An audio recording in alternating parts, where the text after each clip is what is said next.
Pozdravljeni, dragi otroci!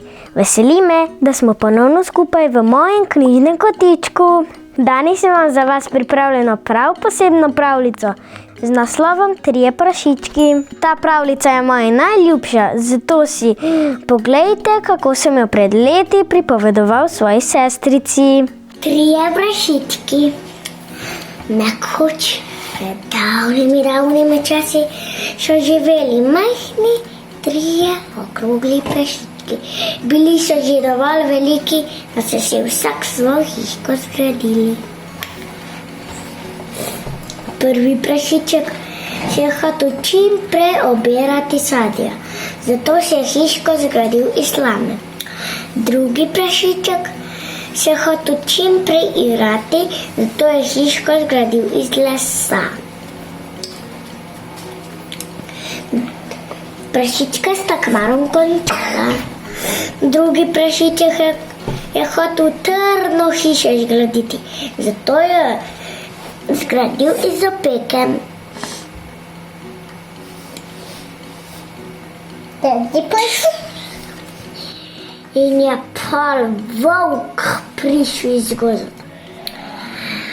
In je prašičku povedal, odpri vrata, če ne te odpihne hišo. In pusek ni odprl.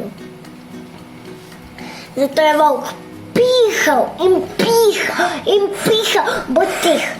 In pihal in pihal. Hiška se je podrla.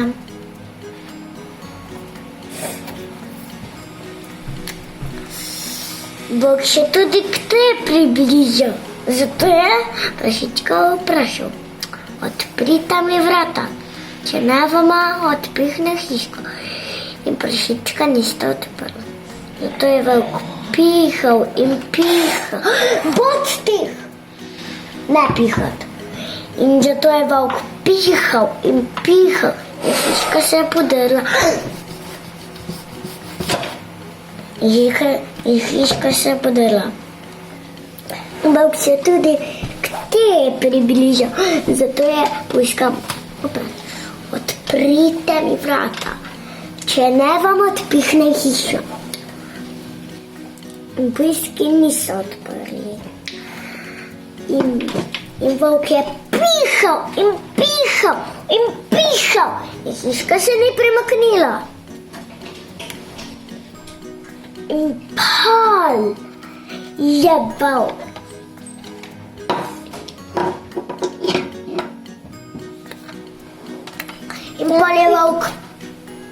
In pol je volk dal lestev in skočil na streho in se splazil na dimnik.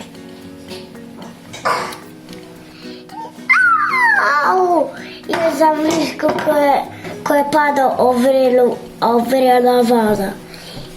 In zdaj so prašički mirno.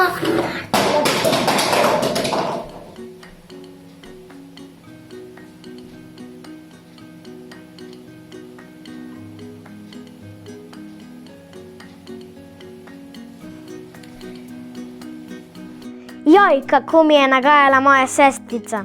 Ker ste bili v prejšnji pravljici tako pridni, vam za nagrado preberem še eno pravljico z naslovom Trije prašički.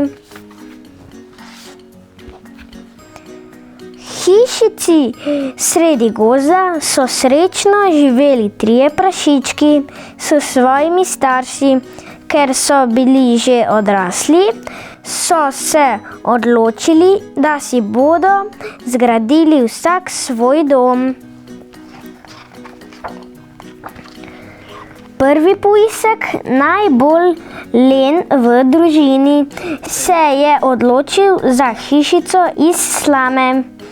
Koča je bila hitro gotova in pujsek se je brž spravil k počitku.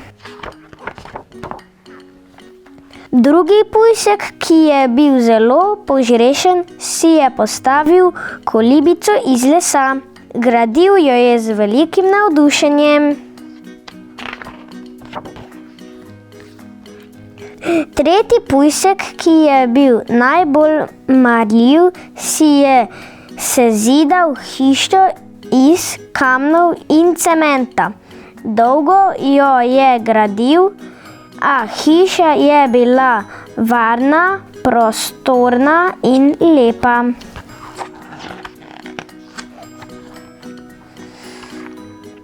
Kmalu se je sestradani volk približal koči prvega prašička.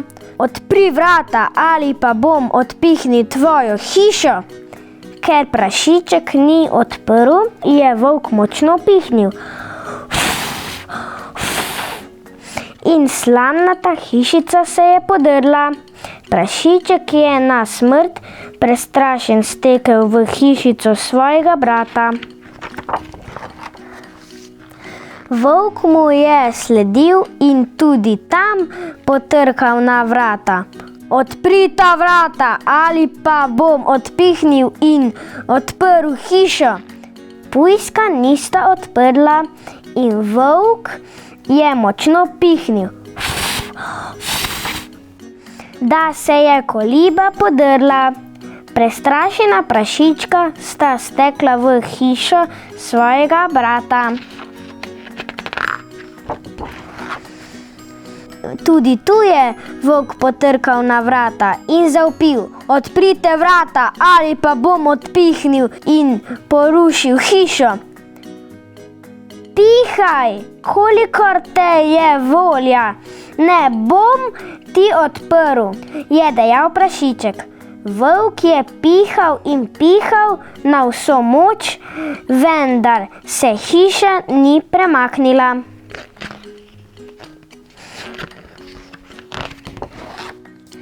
Volk se je povzpel na streho in se spustil v hišo skozi dimnik. Prašički so mu podstavili kotel z vrelo vodo in volk se je opekel. Z opečenim repom je kriče pobegnil in se nikoli več ni vrnil. Prašički so odtlej lahko mirno živeli. Konec. In če si želite še prisluhniti kakšni pravljici, kliknite na moj knjižni kotiček in kmalu se spet vidimo. Do takrat pa čau, čau!